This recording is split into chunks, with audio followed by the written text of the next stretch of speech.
What's up, y'all? I'm here. If you're tuning in, you found this somehow. I'm deleting the other video. I'm going to go over there and try to redirect you guys back to here. I don't know why YouTube wouldn't let me start.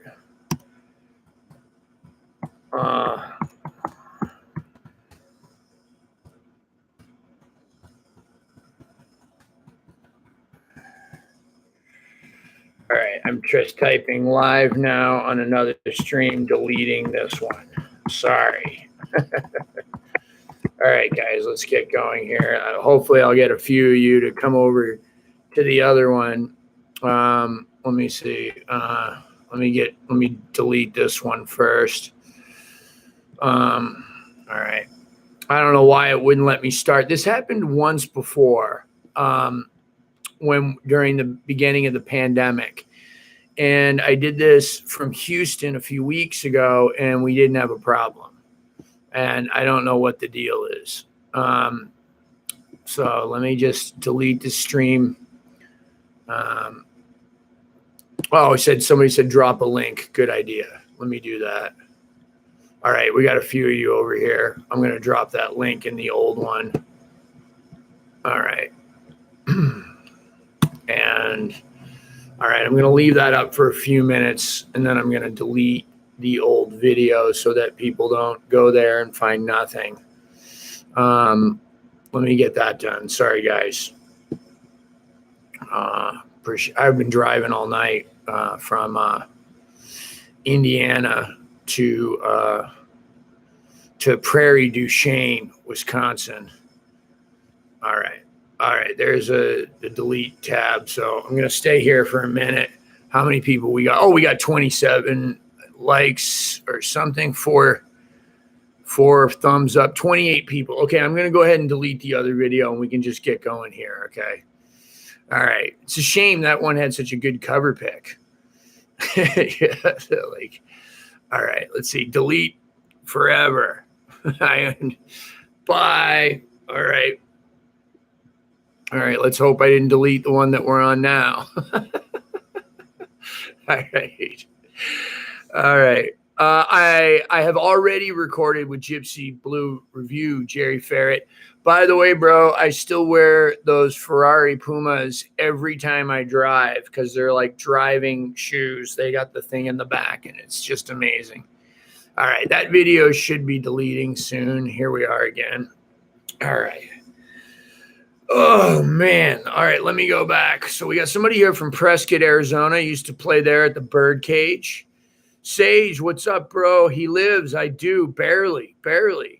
Gustavo, what's happening? Jace, my tried and true Jace, always here on Instagram too. All right, let's see. I love John Popper too, bro. The guy gets no love, man. He gets no love. I guess he gets a lot of millionaire love, but like from us in the harmonica community, not so much. All right, the other stream is still there. Is that what you're saying? I'm still trying to delete it, man. It says, I don't know why it's taking so long, right? What's up? What's up, Patrick? What's up, GT? What's up, y'all? Oh, thanks, man. Mark, I appreciate you saying I look great, bro. Me and Kate just drove like 10 hours. We left at 4 a.m. and we got here about an hour and a half ago, right? Yeah. So, yeah, we're here. We got the rest of the day off, so I got to stream, and then I'm going like to bed. I think we're gonna try to order some food or something and then go to bed. Kate's got to talk to a lawyer, right? How fun is that? Somebody told me I should stop talking about the whole lawyer lawsuit thing right now, but boy, what a mess. Anyway, I told you this was going to be unfiltered today. I did bring some harps. These might keep me out of trouble. Here's a cool one. I think it might be a little out of tune right now. It's a golden melody from Blue Moon with the snakeskin. I think they still got the snakeskin for the golden melody.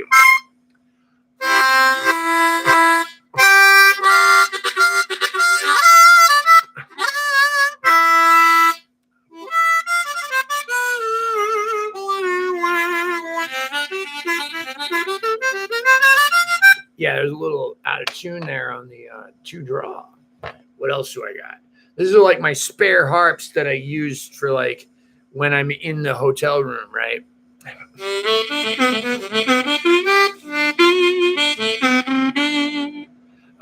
Yeah, Colin. Gosh, bro.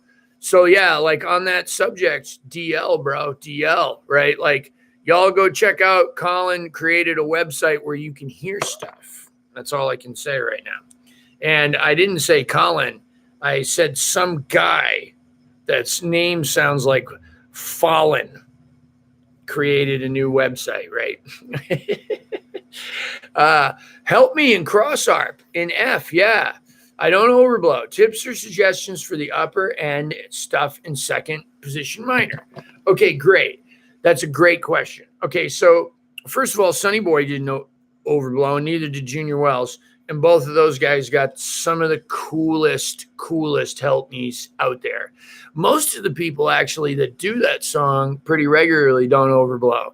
One of the first guys, like, I heard Hummel doing it back in the day. He didn't overblow. And like, even if he could, like, I wouldn't have missed it, you know? So like, hold on with the question mark. Mark, I'll get right there. Let me get to this one first. Okay. So, the main thing with anything in second position minor, most of you guys know this from watching my videos, but I need to hear it, right? If nobody else is listening, I need to hear it. You always need to bend the 3-draw half step, right? The 3-draw half step bend. So the 3 needs to go. So the good way to start, like, help me, is to just go up those first 3 notes in the minor pentatonic scale. So it's 2-draw, 3-draw half step bend, 4 blow. So, and you don't want to hit the chord. You don't want to go. You don't want to do that because, I mean, guys do it, right? And they get away with it, but, be cooler than them, hit 2-draw, 3-draw half step bend, 4 blow. You don't want to hit the chord because you get that major third in there. What you want is this. That 3-draw half step bend is what gives you that dark minor sound, that flatted third sound in blues. One of the easiest ways to identify it is if you know the song Spoonful by Howlin' Wolf, or what's original by Willie Dixon that Howlin' Wolf made famous, right? So it goes. I'm on a G harp.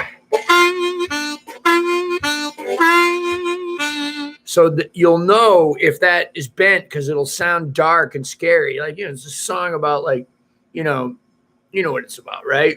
It's about a lot of things, but it's about greed and wanting more. It's a dark song, right? And stepping on each other to get it, right?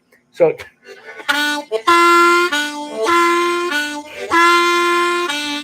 that spoon, that spoon, that spoonful, that spoon, that spoon, that spoonful. So it's that spoon. You need that. If you don't do that, it sounds like this. Totally Ned Flanders. Hear the difference? And the other ways. Right. So it's the only thing to playing cross harp minor is bending that note, which means, though, that you have to avoid 7-draw. Now, not all of the traditional blues guys did that. Like, sometimes they hit that note, not just the 3, but the 7-draw. Most of them bent the 3 out of instinct or out of knowledge. We don't really know. But some of them hit that 7-draw. One of the guys that never hit that 7-draw when they were playing minor is Little Walter. Okay. I could name names of other people that did, but I don't feel in the mood to denigrate anybody right now because, I'm definitely denigratable. Okay. All right. So that's that. So, right. So visit my video on the minor pentatonic scale. It's in second position in here, right? Let's move on to the next question that I just spent an hour answering that one. Okay. What do you think about the Suzuki ProMaster? That was the harp that Pat Ramsey played. It's a fine harp. I'm playing Honors right now, but Suzuki makes fine products. There's no reason in the world you shouldn't enjoy playing on that harmonica. Hi, Jason. I've been wanting to ask this for quite some time. Okay. Who has influenced you the most musically? In other words, who are your idols in general and in the blues? That's an awesome question. Okay. So on my instrument, the person that influenced me the most, bar none, is Pat Ramsey, the Reverend Pat Ramsey, Patramsey. I got a few videos on Pat on this channel and like 18 more where I mention him. Okay. But there's 3 that are solely dedicated to Pat, at least 3 that are solely dedicated to Pat. There's a Blues Stories where I tell like who he was and how I met him and like what that was like. And it was heavy. It was heavy. And I'm still getting lessons from the spirit of Pat. Like Pat still talks to me in my head all the time. And I believe it's in my heart too. I am in communication with that spirit, like always. And I'm in touch with his son, and that's pretty close too, right? Pat was huge. So before Pat, though, right, because there was a lot before Pat. Pat was kind of a modern.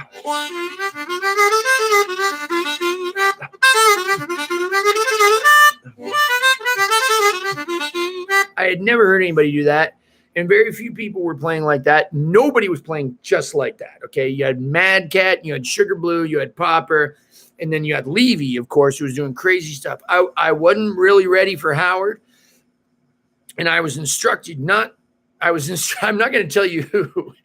Blues greats instructed me not to listen to Sugar Blue or Mad Cat or John Popper. And I didn't for years. And I missed out. But it's kind of good that I missed out because I got into that little Walter.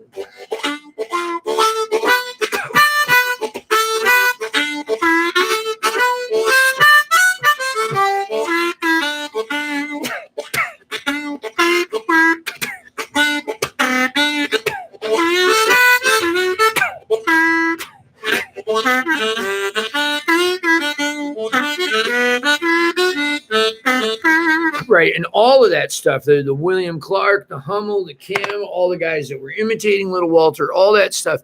And then but before even Little Walter was Alan Wilson from Canned Heat. So Alan was the first guy that like I took like LSD and listened to, right? Like the first harmonica player, right?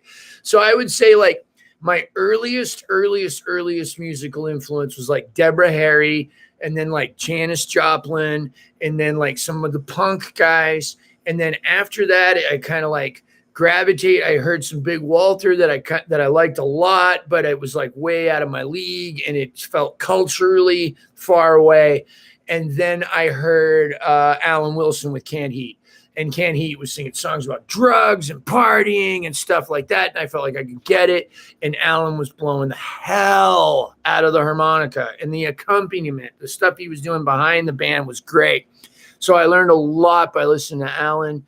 I devoured every single Canned Heat record, forwards and backwards and up and down and everything. Like I had them all on vinyl. I had them all moved to cassette.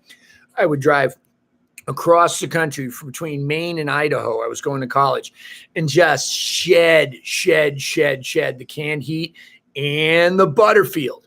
And then the Butterfield led me to Pat. I was in Memphis. It's all in the Blues Stories. Check it out. My life has been the same.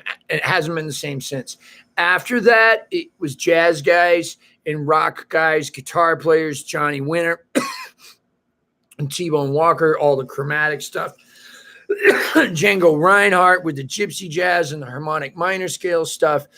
Regular sax players, less is more guys like Ben Webster, Houston Person, Sonny Stitt, Sonny Rollins, not really a less is more type of guy. But, and then, you know, I've been in love with Charlie Parker since I was like 15, right? Like, I think I started getting into him pretentiously to like impress people I was hanging out with, and then probably fell in love with it one day, like around 17 or 18 years old. And so bebop is a huge part of what I listen to. It's not a big part of what I play. Some of the phrasings, I do are undeniably bebop phrasings, but I don't consider myself a jazz player. I'm a blues player that plays a little jazz, and I got no problem with that, as most jazz players I know wish they could play a little blues. All right. Or maybe they think they can play a little blues. Y'all know what I'm talking about. Okay, so that, Mark, there was a good 40-minute answer to that question. All right, it's 1 minute to 6 a.m. here in Australia. What time is it wherever you are? Oh, it's 2:30 here, and this live stream was supposed to start at 3, which is part of the reason I didn't have things figured out first, but it still wouldn't let me start it when I wanted it to. Okay, what's, oh, shucks, it just jumped. Hold on. Let's see. Okay, cool questions. Really looking forward to your show next week in DC. Cool. I'll be there. Yeah, Ned Flanders. That's right, man. Flanders has, if you study Flanders, like esque style music, it's good. You can learn how to swing. The best way to learn how to swing, guys, is to play with no swing. Play exactly on the beat, right? Let me give you a quick little example, right? So you want to learn how to swing, right? What is swing? It's the elasticity of time, right? There's no way to describe it. It's indescribable. You can't notate it, right? But it's either a little ahead or a little behind, and it's almost always both, right? Most people, blues players, people on Facebook, they love to write, oh, it's all behind the beat. Blues is all behind the beat. Listen to B.B. King live at the Regal and tell me the drummer's playing behind the beat. Everything's rushed. Okay, but most blues is back and forth. It's like a clothesline. When you hit a clothesline, you're a kid and you see it vibrating, and you got one clothesline vibrating up top and one clothesline vibrating on the bottom and one in the middle. That's the swing. That's the top, below, and in the middle. Or when you watch the old videos of the people on the chain gang and the hammers are coming down and it goes, that first hammer's ahead, the middle hammers are on, and the one back is, that's behind. Okay, so if you want to learn how to swing, take a simple song that you know really, really, really well, okay, and play it straight as can be, so much so that you're bored. Like, play it sarcastically crappy, right? Like sarcastically uniform. So like I'll take like the Saints go marching in, right? Who dat, we dat, all that, right? So I'm just going to play it what I would call Flanders, straight ahead, right?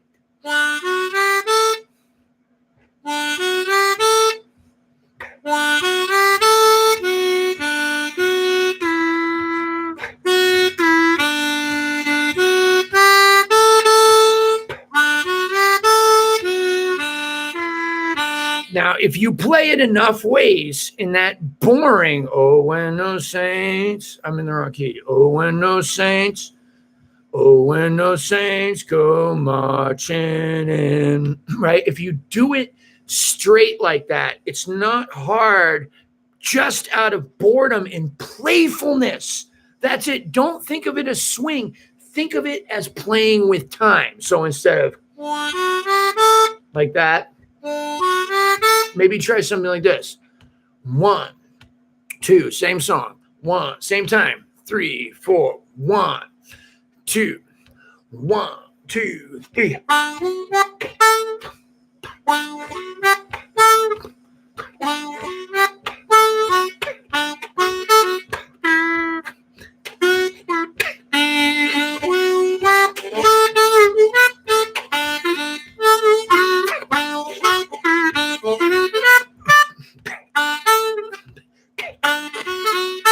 Right?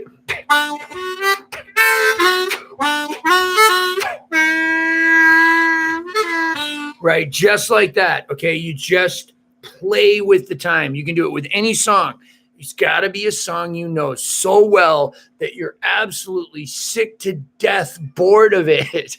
And then, like a little child that's mischievous in classroom, you're going to learn to color outside the lines on purpose, right? That's how you learn how to swing. Play with it.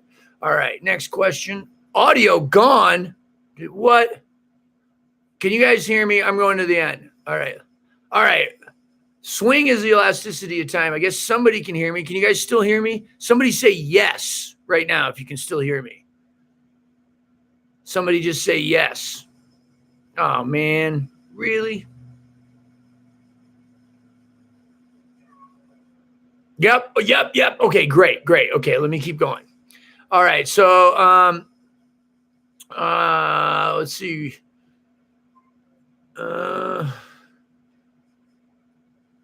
right, Harmonica Man, congratulations. All hail Levy. That's right.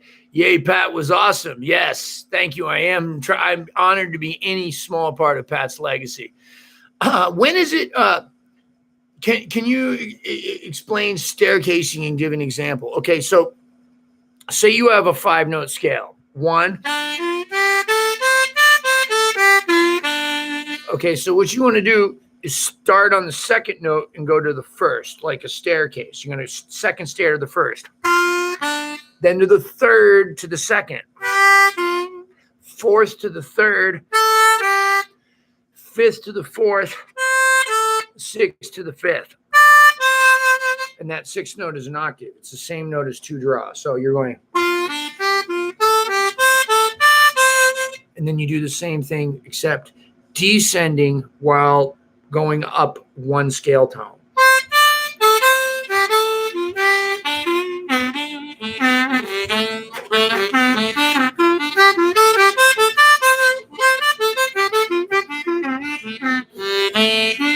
And you can do 3 instead of 2.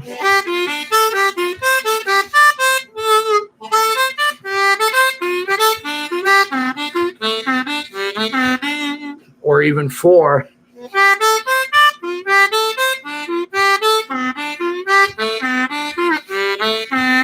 Or skip 1.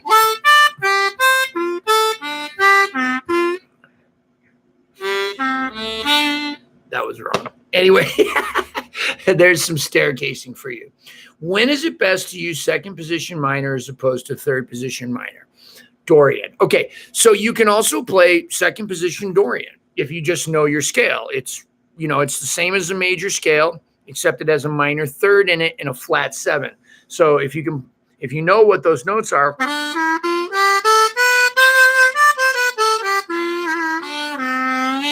you'll hear me do it all the time. Like I'll bust into like Eleanor Rigsby in 2nd position.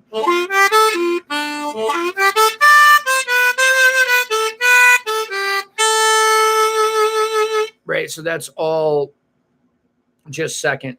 I'm sure the audio sounds like crap here. The last time we did a live stream, it was just awful. I don't have like the buffering systems and everything. So I hope this is coming across. Okay, so look, 2nd position is great if you want to play like some of your little blues licks, but make a minor. 3rd position, you can play the same blues licks, but you also get a lot of notes that you don't get without overblowing in 2nd position. So like the harmonic minor scale. So there's a sharp 5. That would be the 4 overblow in 2nd.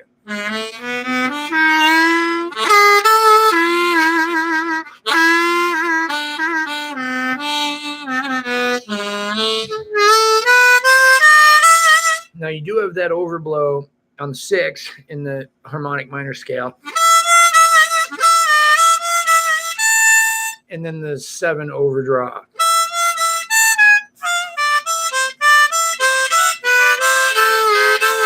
Right, but there's a lot of reasons to use 3rd. Like it could be that you just need to go down an octave extra.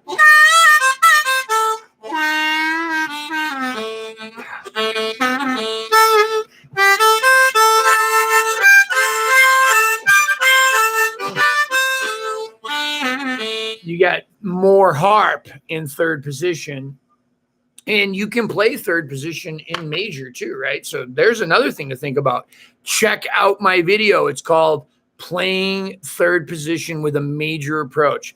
It's no fancy editing like in my new videos. It's just me sitting in a crappy home in Indiana trying to explain that to you. But it's a good video. It's solid. If you can sit through all my ums and so's and all this stuff you're sitting through now, you'll be fine. Let's see. Where do we go? Also, like, man, Todd Parrott can play the heck out of 3rd position major. It's ridiculous. All right. Okay. Zeppelin ripped Willie Dixon off big time. Yeah, man, everybody did, bro. But probably Willie Dixon ripped somebody off too, right? But yeah, you're right. Zeppelin was unapologetic about it. I got a question. Do you have a favorite harmonica player from Australia? I'm going to have to go with my boy Mal Stanky for overcoming, all kinds of like adversity within himself. And I'm going to go ahead and tell on Mal right now. He won't mind. He's a success story. He's an inspiration to me. He had severe social anxiety disorder. Took lessons from me for years, never played out. Now he's in like 3 bands. So I guess it's not really about harmonica, but it is. It's about somebody that, was really, really brave. And I really admire Mal and I love him. And it warms my heart to see him doing so incredible. So I'm going to go with Mal. Somebody, I guess there's a Tina here. Hey, Tina. Yay for Pat. All hail Levy. My stuff just arrived. Okay, here we go. Colin Kirby. Hey, Jay. I don't listen to a lot of the old blues because I really don't want to sound like them. I want to play my sound. Is this a good idea? Should I listen to more of the old school stuff? Okay, great question. Yeah, do both, right? If you study theory, it's the same thing as learning how to play like yourself. But there's nothing wrong or bad, or it's actually even necessary to listen to other people. Let me put it to you like this way, right? So when you want to learn a new language, Colin, you go into a class and they teach you the words, right? Like, donde está el baño? Right now, like you might, if you learned off a TV, you might know that means, where's the bathroom, but you don't know what each word means. You don't know donde means where, está means the, and baño means the bathroom, right? But if you say donde está el baño, somebody points you in the right direction, you get what you want. But when you go into class, they teach you what each one of those words are. So then you can change it around and say, donde está la armónica? Donde está Kate? Right? Or donde está the internet? Okay, so like, you can change it around to do what you want. So, but part of learning a language is like, that's my alarm going off for the stream that I thought I was doing at this time. If you're learning a language in a classroom, you still want to go check out what's on TV. You still want to go interact with other people that are speaking that language. If you learn theory, and by theory, I mean terminology and some like those stair-stepping things that I was showing you, and like, where's a minor third? And how do I play a Dorian minor scale in 2nd position? How do I play an Aeolian scale in 12th position, right? Like, if you learn that stuff, right, like any of it, just one thing at a time, gradually, you can't help but have your own language. You can't help but have your own style. It doesn't matter how much Little Walter you listen to, and I listen to a ton, right? And I can do that style, and I love being able to play Butterfield when I want to. Little Walter when I want to, a little Allen when I want to, Pat Ramsey definitely when I want to, right? Sonny Boy when I want to. I can shift gears and I can imitate those voices, and it shows that not only is it fun to do it, right? It's fun to play like those guys, but it also shows respect for the tradition and the history of this music and where it came from, right? So it's not like I'm some kind of scholar or academic. I just love that stuff, right? And I just want to be able to do it. And the extra byproduct is it gives you good street cred, man, because if you can do what they did and you can expand, then that's something. Like, the problem that I see a lot is like, if you can get that close to playing like Little Walter, man, Little Walter wouldn't have played like Little Walter if there had been a Little Walter, right? Like before him, right?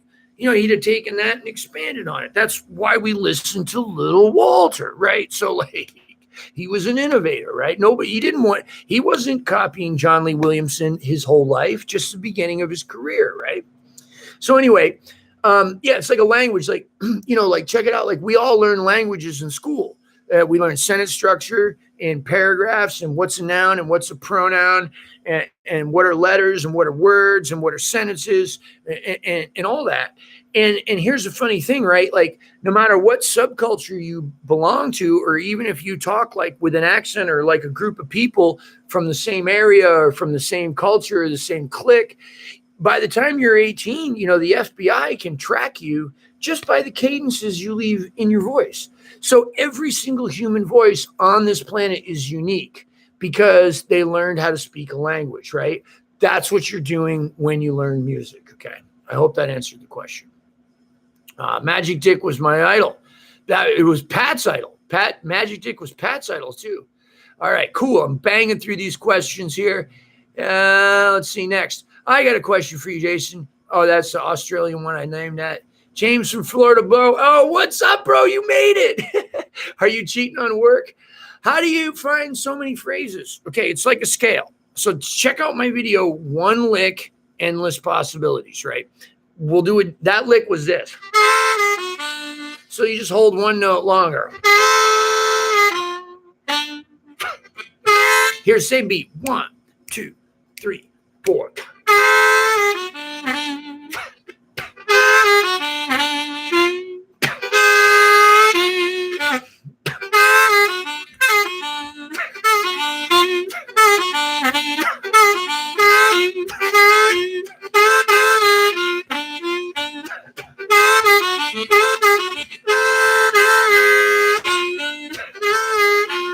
Right, so I'm just taking the same lick and I'm holding one note a little longer, rushing another, dragging another. It's just like a scale. You stick with a couple of notes. I can play that a million ways.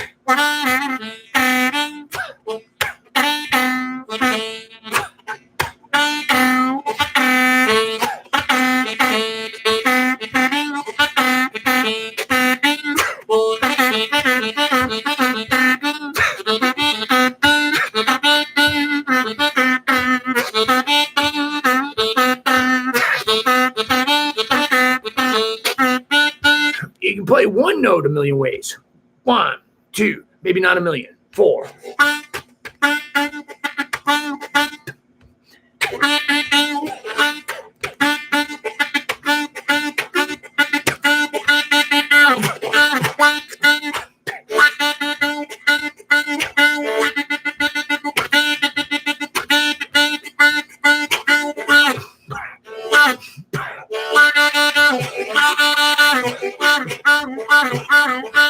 Right, on and on and on and on, right? So it's just take a little bit and focus on that. Forget about all this stuff you're hearing about overblows and third position and stuff. If you're not there yet, you don't have to be. Just grab what you know and jam. Play it in time. Get a beat going. 1, 2, 3, 4. You've got to get a metronome, man. Go to YouTube and just type in like drum beat, 180 beats per minute. Could be any kind of drum beat. Go with it. Try them all. Shuffles, claws, rumbas, everything.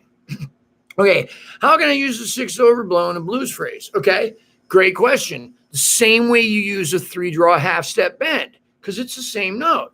So practice some licks using 3-draw half-step bend.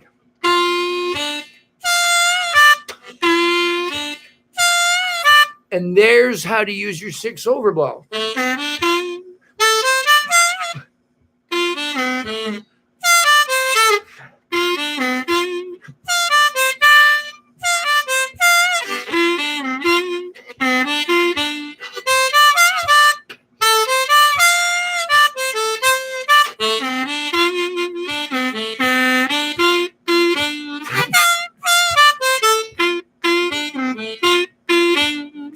See what I'm doing? So I'm just taking that note. It's a flatted third, 3-draw half-step bend, flatted third. Sometimes we call it a minor third, but only if we're in a minor key, we call it that.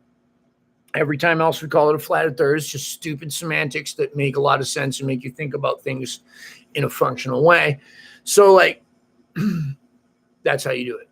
3-draw half-step bend. You got it, baby. Hi, Jason. Could you tell us a Fender Pro Junior amp is good for harmonica?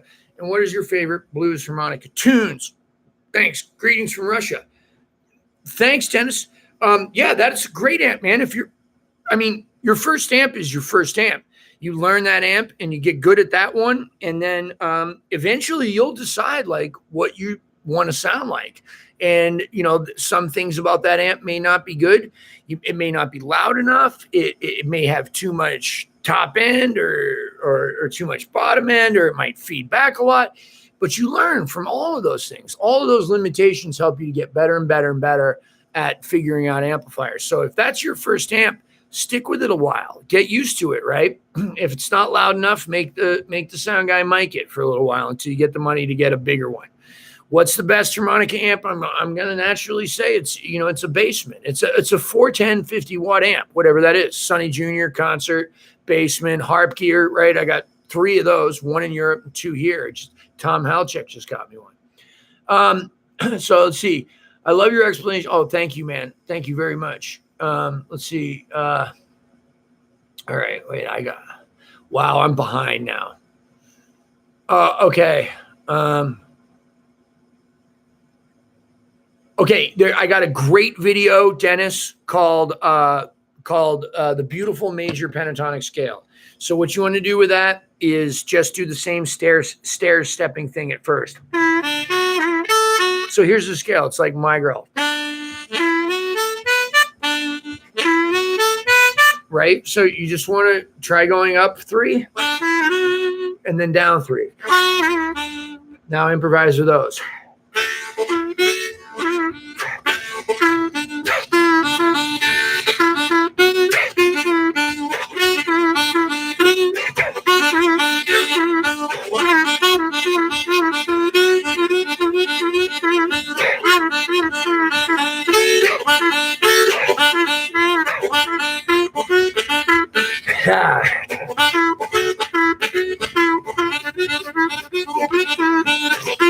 That's just 3 notes. First 3 notes of the major pentatonic scale. I give myself 1 more. I'm off to the races.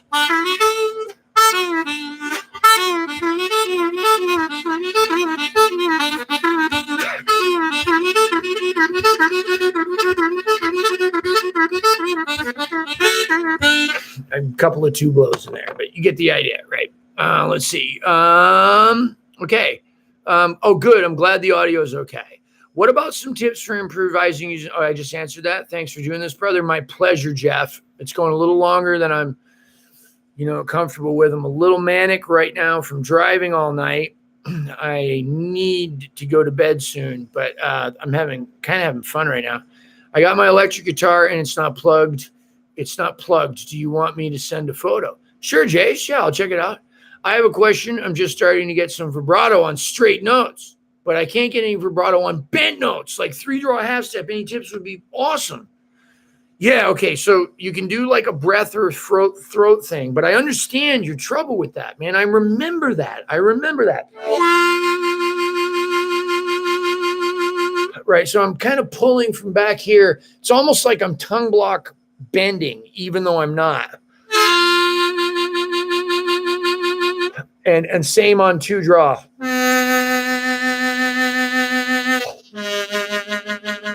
But the quality of the bend doesn't sound, it sounds like a bend, right? So one of the things you can do is really exploit that and do that. Check out my video on art. The last video I put out, was it last week, right? The one with the wavers and the pitch glissandos. And I have a video on vibrato. It's called 3 Types of Vibrato. And the one that I love the most is the one that comes from Howard, but in my opinion, was really, really seasoned and perfected by the late, great Buddha, Chris McCulloch.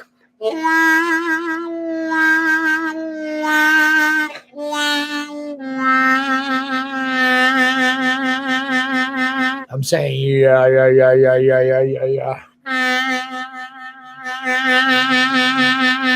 And I can speed it up or slow it down.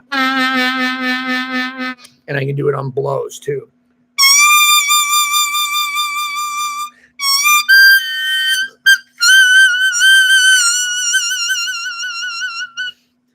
That was terrible. Anyway, Chris could do it on like 5 blow and 4 blow. It was great. What do you do when you don't feel particularly musical? That's the best question I've read here today. Mal was just talking about you. I run scales. I'll run them while I watch TV. Okay. And then I end up writing songs out of the stupid scale patterns, right? Like, look, Richard Pryor, they said, what's the hardest thing about being a stand-up comedian? He said, sometimes I don't feel, the word funny. All right. Well, so what do you do when you're a comedian? You don't feel funny. You go off a list. And then you start reading that stuff, you get a couple of laughs, and all of a sudden you start to get into it. If you have a plan, okay, and you start following that plan, whether it's a scale or an arpeggio or just, even a lick. Okay. After a while, a funny thing starts happening. You start feeling it, even when you don't. But you got to have a plan. You got to have a constant. It's like a quarterback just throwing the football before the game. That's what scales are like. He's not asking himself, can I hit a receiver in double coverage 40 yards away? He's asking himself, how's my arm feel? How's that injury from last week? What's the wind like? Is the rain bad? Do I need a glove? Should I be wearing cleats? You're asking yourself when you run scales, what's my intonation like? How's my jaw? Am I blowing too hard on this note and not on that? Am I putting vibrato on this note and not on the other? Am I tongue blocking some notes and not others? And if the answer is yes to any of those questions, why? Why? Right? Because we want to be in control of our playing. That means vibrato when we want it and not when we don't. Tongue block when we want it and not. I don't want to play to the strengths of the instrument. If I play a minor pentatonic scale the way I want to, it would sound like this. Right? But that's not how I practice minor pentatonic scales. I try to make every note even, like a violin bow. That's for practice. That's why I don't practice any more than 20, 30 minutes a day, because it's boring and it's hard. And I don't think it's supposed to be fun. Now, I might play for hours in a day, right? But I don't practice for more than 10, 20 minutes. And I do it like a little violin bow. And I heard flaws with that. The 3-draw was a little short. 3-draw bend.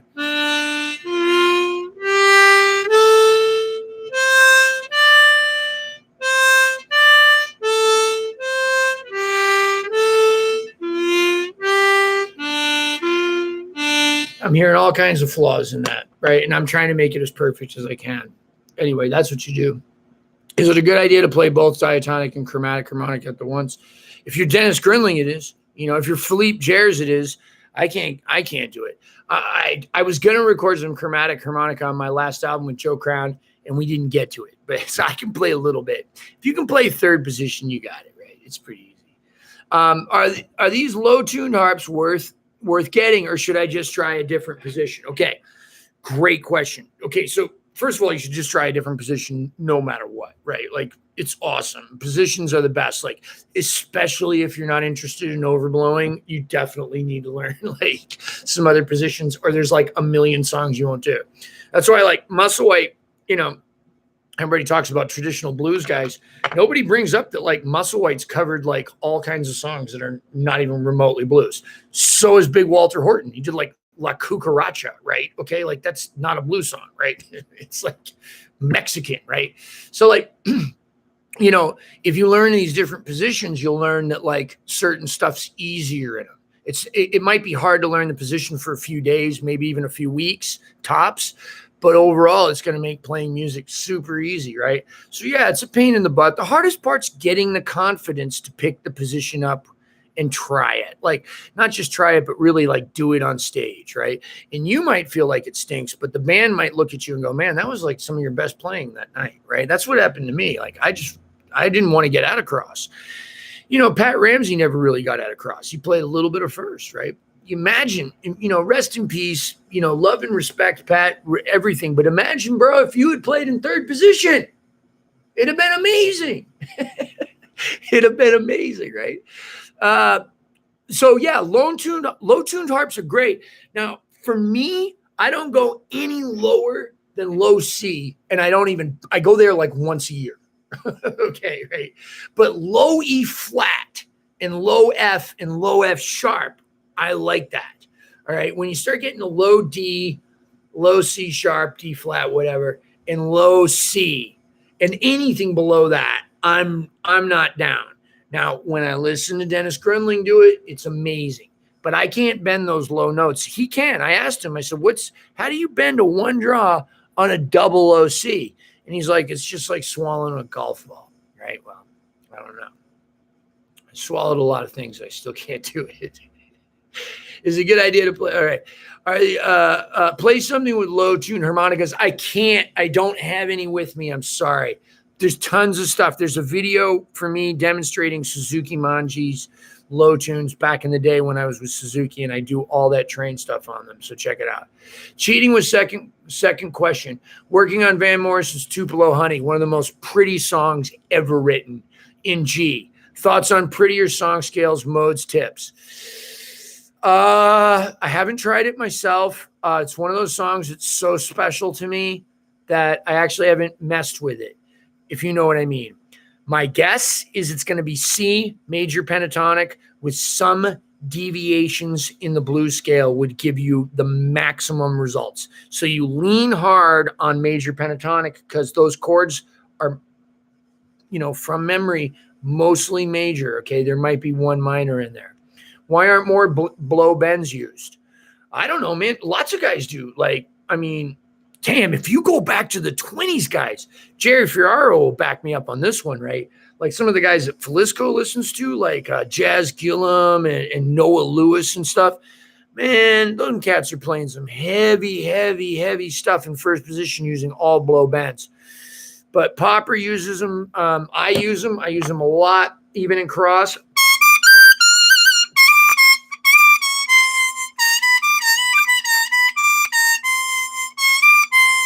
Right, I use the overdraws up there and everything, right? So yeah, but Popper plays some very pretty decorative ones up there. I like it.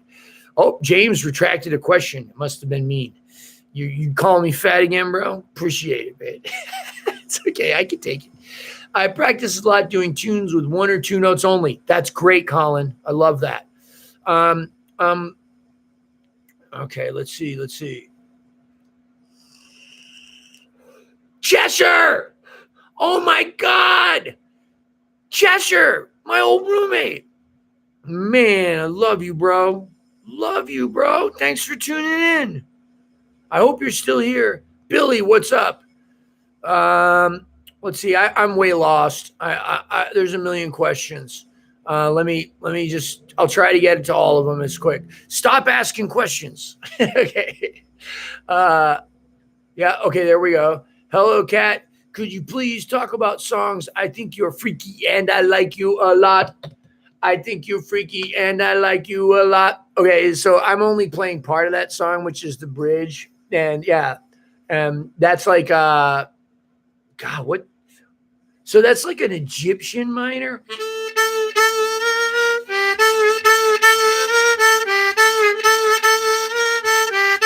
I'm playing it in third with the overblow. You could play it in cross.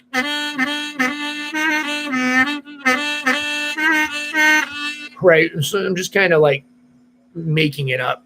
And then the lick from I'm Too Strong for You is the minor pentatonic scale.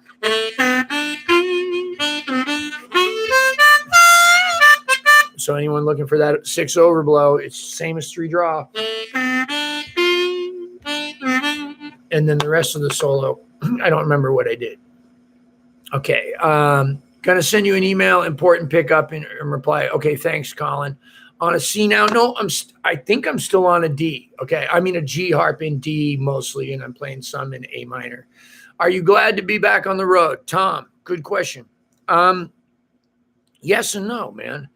I did really well, like with COVID, like personally, like not the virus. I mean, I had the virus and I was okay, but I did good with the routine. I have never had that in my life. And I love that. And out here, it's a real struggle to keep that routine. Like today, like I haven't slept. As somebody that suffers with bipolar disorder, okay, not sleeping like this is not good for me. You see how fast I'm talking? You see how sharp I am like right now? I'm like too sharp. I'm too on it. I'm too confident. Okay, this is what we call mania. You guys are witnessing it in real time. Okay, this is what it looks like. I have a medicine that I'm going to take after the video is over. That medicine is going to stop it. It's going to put me to sleep, and I'm going to wake up at like -10. And by 2 o'clock, I'll be around 0. About 3 o'clock, I'll be around 5. About 7 or 8, I'll be back up to right here again. And it's time to, mellow out again. So the road is a challenge for that, for regulating my moods and taking care of myself, eating right, praying, meditating, going to meetings. Like I go to those, those 12-step meetings. I do that. That stuff keeps me centered. Being part of my community, right? Being part of New Orleans. The city's very important to me. I know I'm not from there, but I got there as soon as I could, right? And I'm telling you, it's the best place on earth to me.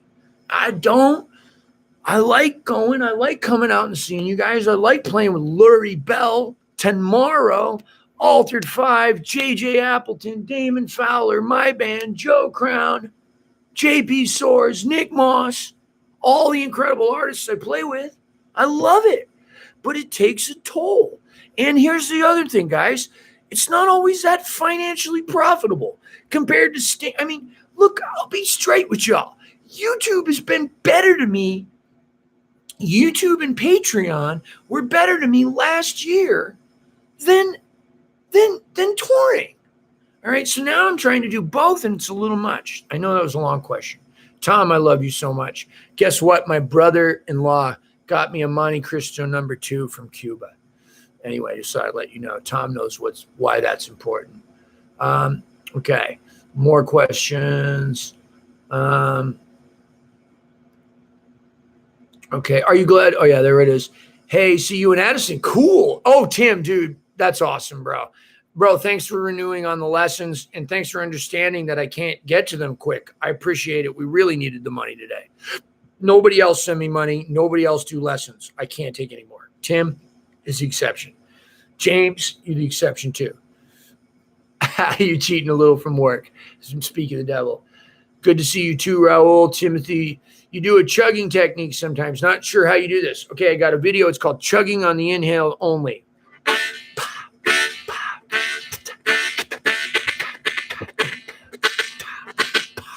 Breathe, breathe. Hey, Tim, how are you doing? Only. Let me try it. Only.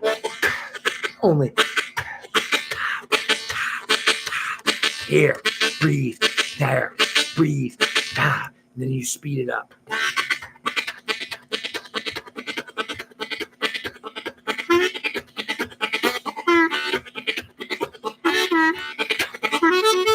And then you just expand on it. Chugging on the inhale only. Check out that video. What's up? Good blows from Brazil. Viva Brazil. Oh, cool. I'm having the same issue with the vibrato on bend notes. Yeah. Hey, Jason, you knew me as Cheshire. Oh, man. Cheshire, I love you, bro. Again, I'm so thrilled you're here. Oh, cool. I've tried the jar thing on blow notes. I'll try it on draw notes. Cool. The jaw thing. Yeah, that's what you. Do you like the song called Times Like These from Foo Fighters? I don't know it. Andrew Parker, love it. Oh, he wrote, love it. What do you think of this crazy electric harp by Turbo Harp? Which one? Wait, I don't know about it. Is it new? Holy crap, I don't know about it. Thought I knew about everything. Humility. Hi, I like some blues, but I'm not typing to be a blues player. How do you incorporate other styles of music, such as punk rock, into your harmonica playing? Okay, ironically, when I covered I Turned Into a Martian by the Misfits, I've picked a song that sounded a lot like a blues song. It just had a different drum beat and a more direct bass line, but it's basically a blues song. Okay, so that's what I did. But yeah, you just play harder and louder and meaner with more attitude. You don't care as much. and you mean it. And you mean it. That's the key, right? You mean it, right? How do you decide between second? Oh, we already answered that one. Okay. Oh, I lost my place again. Yeah, that is a hotel room here. It looks great. It's pretty nice. Okay. Muscle White won a Grammy on a Tom Waits record on a punk label. That's right. How do you decide between? Oh, yeah, we answered that. Hey, Jay, is that a hotel room? Yep, it is. Sorry if I missed any questions here, guys. You do make me feel slightly better about my beer belly. Oh, you bastard, Stacy. Oh, and then I get called Big J. Stacy, you better hit me up on Facebook. We're going to talk. Jason, it's Ryan, your student, bro. Miss you. When you're done, can you take us out with a little train rhythm, man? Why don't you take us out with a train rhythm? I wish I could. I did a little train rhythm. Okay, maybe I'll do some more. Bipolar sucks. I hit mania for days on end sometime. Cody, I hear you, bro. It ain't easy, man.